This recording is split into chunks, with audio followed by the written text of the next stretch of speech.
আসসালামু আলাইকুম, শুভ দুপুর। সবাই কেমন আছেন? আমি আলহামদুলিল্লাহ আপনাদের বোন ভালোই আছি। আপনি আপনাদের সাথে আজকে ছোট একটা ব্লগ নিয়ে আসছি, কিছু কথোপকথন। আশা করি আপনাদের কাছে ভালো লাগবে। সকালে উঠে নাস্তা বানিয়ে খাওয়া হয়ে গেছে, ছেলেকেও খাওয়াইছি, এখন ছেলেকে নিয়ে পড়তে বসাইছি। তো এই যে আমার ছেলে এখন পড়তে বসে, আবার বলে একা একা নাস্তা খেয়েছে।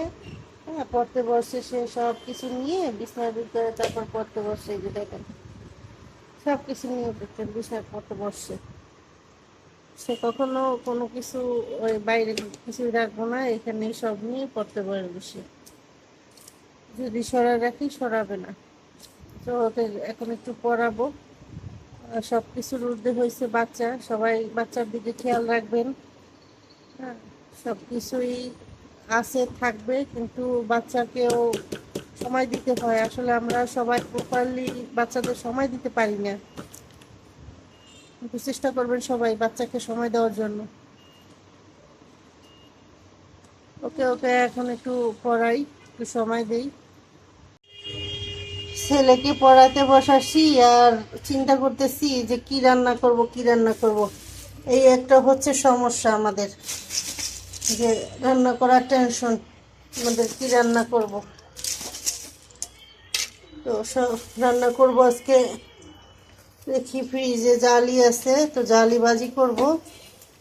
আর হচ্ছে রুই মাছের ডিম ভুনা করব, পাতলা ডাল। তো তার আগে ছেলে বলতেছে আম্মু আমাকে চিপস ভাইজা দাও। তো চিপস ভাজতে আসছি। চিপস একটু ভাইজা নিই ছেলের জন্য। ডাল সিদ্ধ করে নিয়েছি, এটা বাগার দিব। ভাত হয়ে গেছে, তারপরে ভাজি বসাবো আর মাছের ডিমটা ভুনা করব। তো সাথেই থাকুন। এখন মাছের ডিমের জন্য এখানে মশলা দিয়ে দিচ্ছি, অনেক লাল টুকটুকে দেখা যায়, তাই না? মরিচ দিচ্ছি অনেকগুলোই, গুঁড়ো মরিচ আর রসুন বাটা, জিরার গুঁড়া, আর দিচ্ছি এই যে তেজপাতা, হলুদ, লবণ টেস্ট মতন। এটি এখন মশলাটা ভালোভাবে কষানো হয়ে গেছে। মাছের এখন ডিম ভাজাটা দিয়ে দিব।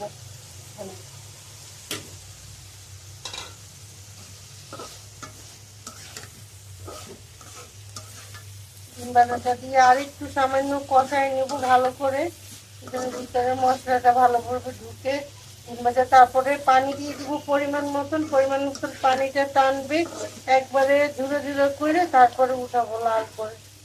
কারণ এটা পানি রাখা যাবে না, মাছের ডিমে পানি রেখে খাওয়া যায় না।